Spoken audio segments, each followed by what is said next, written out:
경기도 연천군 임진강 유역이 유네스코 생물권 보전 지역에 등재됐습니다. 연천군은 유네스코 등재를 계기로 청정 도시라는 이미지를 확고히 하고 특산품도 개발할 예정입니다. 양주시가 경기 북부 거점 도시로 거듭나기 위한 도시기본 계획을 세웠습니다. 인구 53만 명이 목표라고 하는데 양주 도시계획 과장에게 목표 달성 방안을 들어봤습니다. 경기도가 도로변 미세먼지 제거를 위해 시군의 살수차 122대와 소형 도로 청소차 22대를 지원합니다. 이를 위해 도는 제1회 추경에 44억여 원을 편성했습니다. 양주시 장애인 종합복지관이 지난 21일 개관 기념식을 갖고 업무에 들어갔습니다. 양주시는 장애인 종합복지관 개관으로 연간 6만 8천여 명이 혜택을 받을 수 있을 것으로 기대하고 있습니다.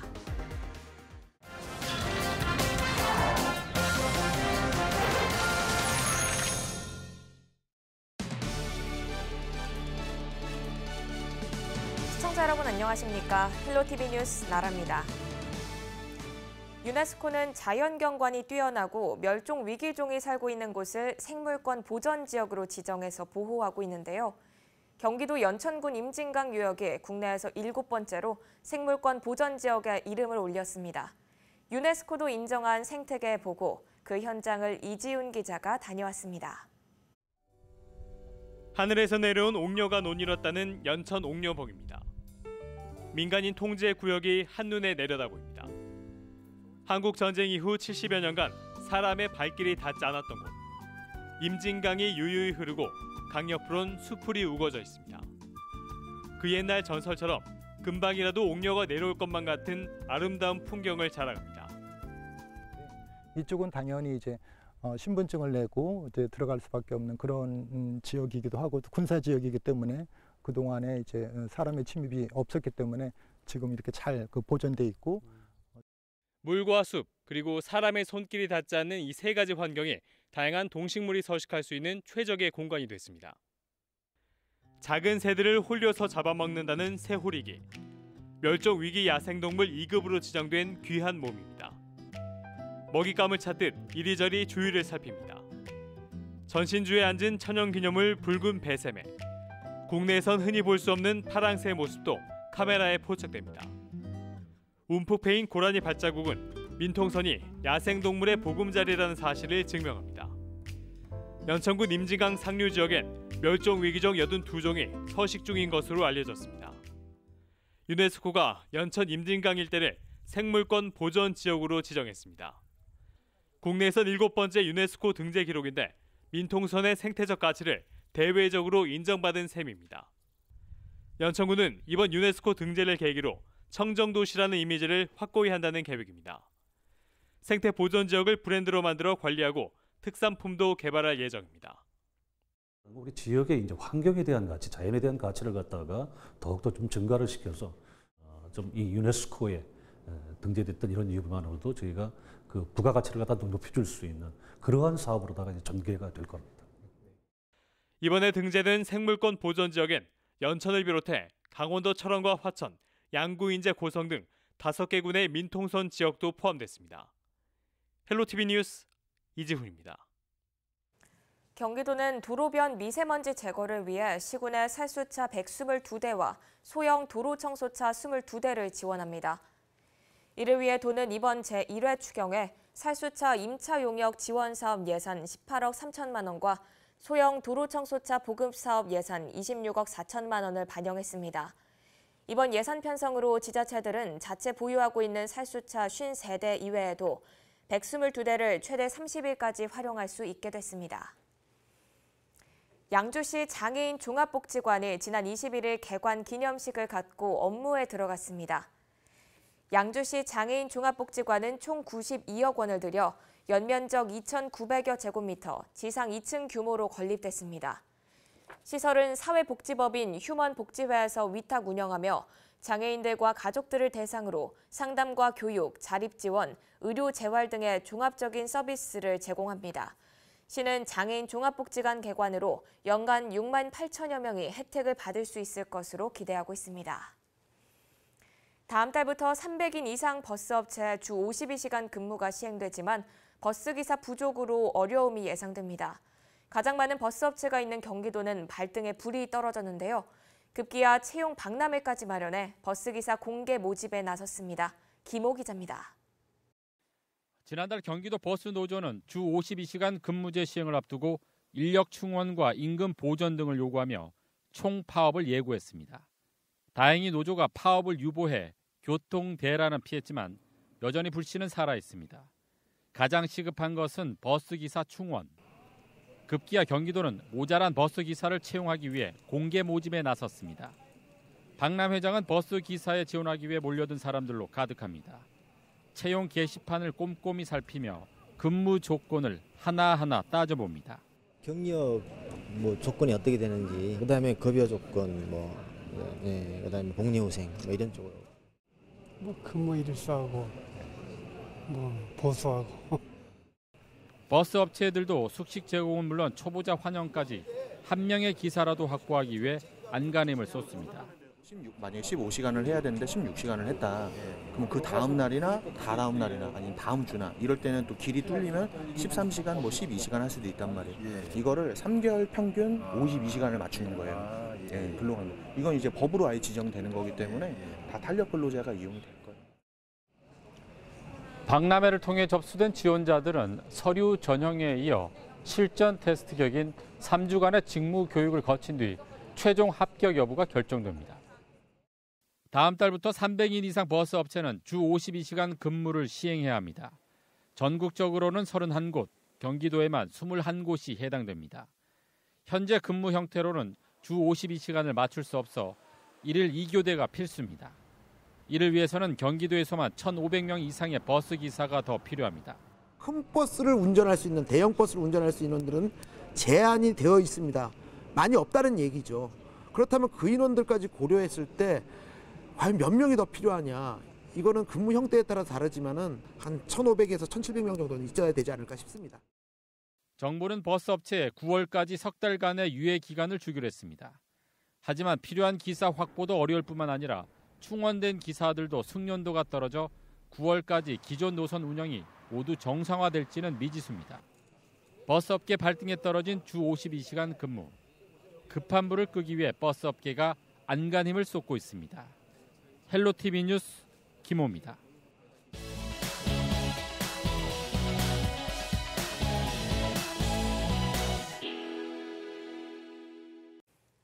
양주시가 경기 북부 거점 도시로 거듭나기 위한 도시기본 계획을 세웠습니다.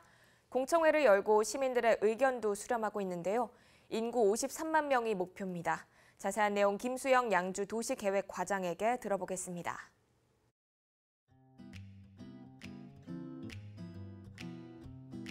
네, 공청회를 개최해가지고 하는 이유는요. 국토계획위원회 법률에 근거해서 20년 주기로 수립하는 도시기본계획을 수립하려면 시민, 또 관계자, 전문가 등의 사전에 의견을 듣도록 규정이 되어 있어서 공청회를 개최하게 되었습니다. 공청회는 1, 2부로 진행을 하는데요. 1부에서는 도시기본계획에 대한 주요 내용 설명이 되겠고 2부에서는 주제 발표와 토론자들의 설명, 그다음에 의견, 시민들의 의견을 받아서 진행할 계획입니다.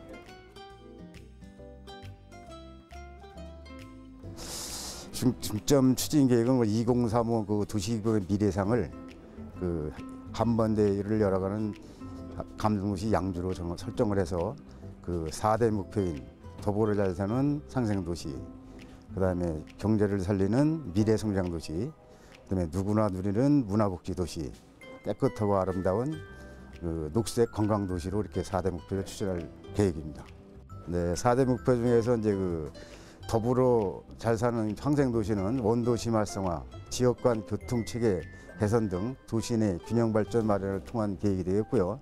그다음에 경제가 잘 살아나는 미래 성장 도시는 양주 테크노밸리, 은남 산업단지 등 친환경적인 인프라 구축 및 미래 지향적인 사업 추진이 되겠습니다.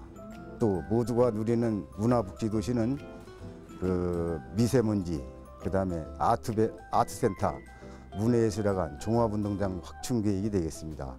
또 깨끗하고 아름다운 녹색 관광 도시는 도락산이라든가 불국산이라든가 그다음에 그 장 이런 데의 문화 관광 개발을 추진할 계획입니다.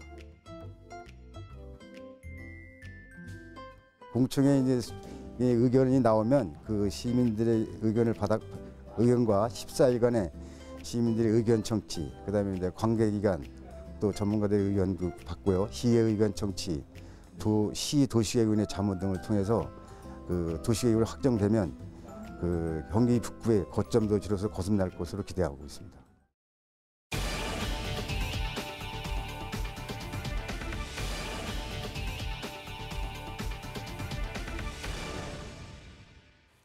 지난해 경기도는 영세한 공장들에 환경오염 물질 방지 시설을 설치하도록 지원했는데요. 올해 해당 공장들의 미세먼지 배출량이 크게 줄은 것으로 나타났습니다. 최창순 기자입니다. 안산 스마트허브에 자리한 염색 공장입니다. 기름 섞인 증기에서 나는 악취를 줄이기 위해 올 초 보조금을 지원받아 방지 시설을 교체했습니다. 개선 전 300배에 달하던 복합 악취가 100배로 줄었습니다. 악취 물질은 대기 중에서 질산염이나 황산염 등으로 바뀌어 초미세먼지를 만들기 때문에 미세먼지 발생량이 3분의 1 수준으로 감소한 셈입니다. 주변의 공장들에서도 이렇게 바람이 불면 날려오는데 실질적으로 그 기름 성분이 많이 이제 감소하기 때문에 그 냄새가 많이 감소를 한 것 같습니다. 경도는 지난해 소규모 사업장을 대상으로 방지시설 설치를 지원했습니다. 지원받은 79곳의 미세먼지 배출 측정량을 살펴보니 개선 전 연간 48톤에서 개선 후 25톤으로 감소, 47%의 저감 효과를 보였습니다.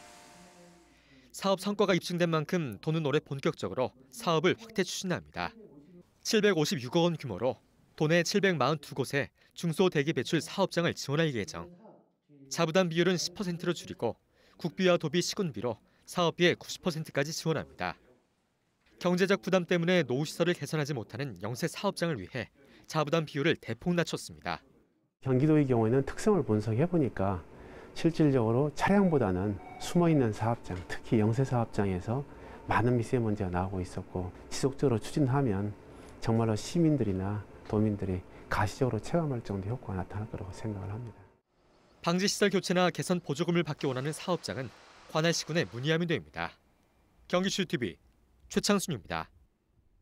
의정부시는 이달 20일부터 28일까지 시가 관리하는 공중화장실 56개소를 대상으로 불법 촬영 카메라 설치 여부를 점검합니다. 시는 전문 탐지 장비 등으로 점검 정확성을 높이고 완료한 곳에는 안심 스티커를 부착할 계획입니다.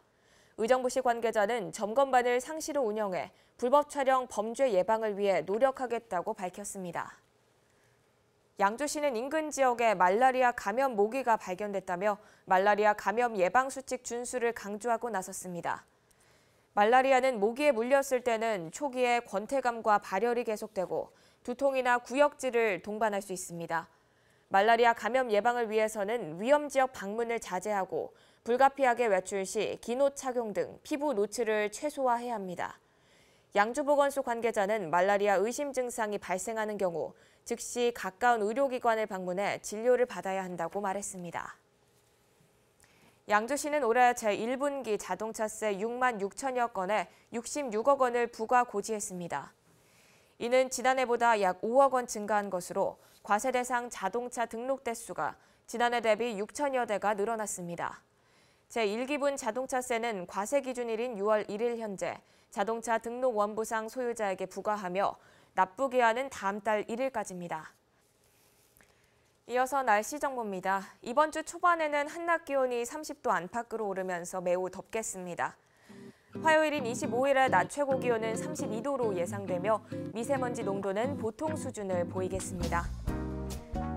경기 북부 주간 날씨입니다. 이번 주에 예보된 비 소식은 없습니다. 주 초반에는 덥겠지만 후반으로 갈수록 기온이 점차 떨어지겠습니다. 이어서 생활지수입니다. 나들이 하기 좋겠지만 낮 기온이 높습니다. 자외선 차단에 각별히 힘써 주셔야겠습니다. 볕이 잘 들어 빨래하기 좋겠습니다. 이불 빨래도 잘 마른다고 하니 이번 주에 밀림 빨래 해보시는 건 어떨까요? 지금까지 날씨 전해드렸습니다. 이상으로 뉴스를 마칩니다. 저희는 언제나 지역 주민 여러분 곁에 있겠습니다. 함께해 주신 여러분 고맙습니다.